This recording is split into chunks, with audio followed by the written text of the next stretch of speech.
Мы продолжаем обозревать туристическую доступность пермских природных достопримечательностей, и сегодня мы поговорим о горе Ветлан на реке Вишера. С вами 59.ru, меня зовут Анна Жукова. Поехали!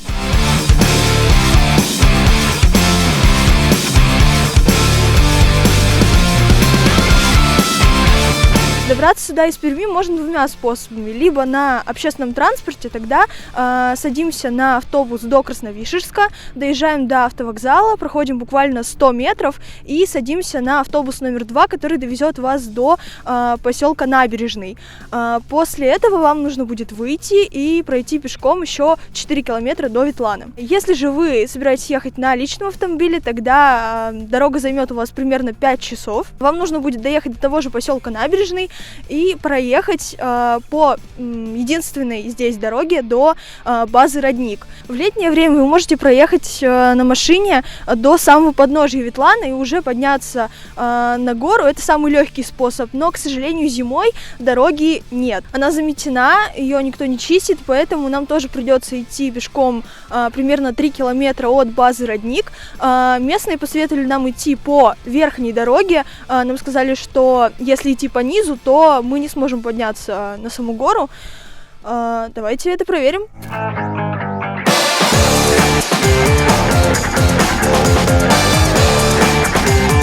Итак, друзья, мы на Ветлане.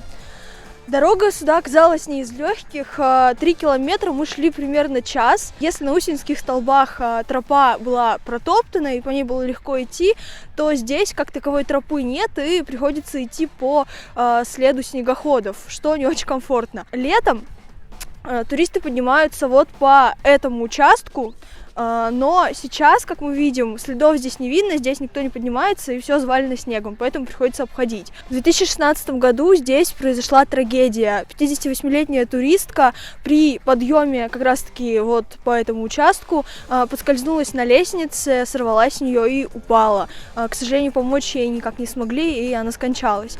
После этого инцидента лестницу демонтировали, и сейчас здесь просто обычная грунтовая дорога. Но в следующем году власти обещают начать строительство лестницы и комплексное благоустройство Ветлана и еще нескольких других объектов, поэтому будем следить за ситуацией и смотреть.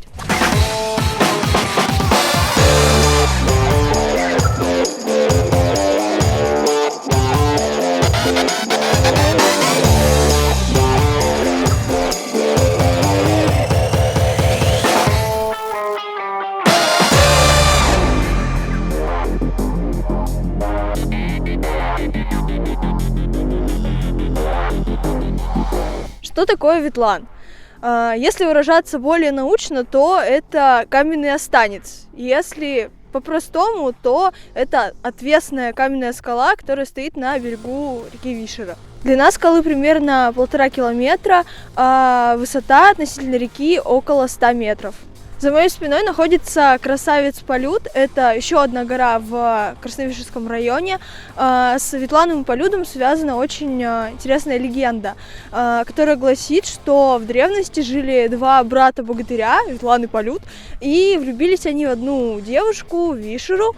Но Вишера никак не могла выбрать, кто же ей больше нравится, и богатыри решили устроить бой за сердце красавицы. 6 дней и 6 ночей они бились за сердце Вишеры, перебрасывая друг друга камни через ее голову.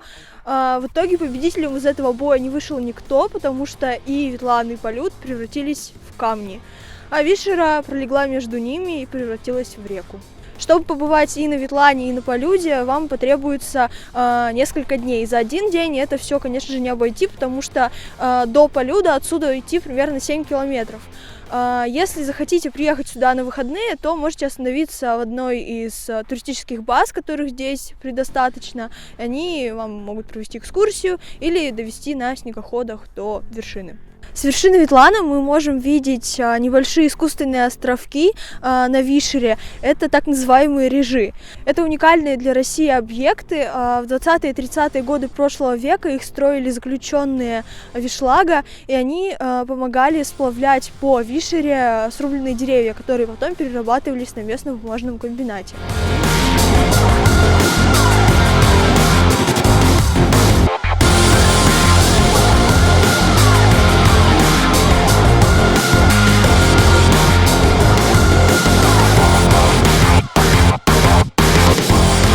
Итак, что касается туристической инфраструктуры.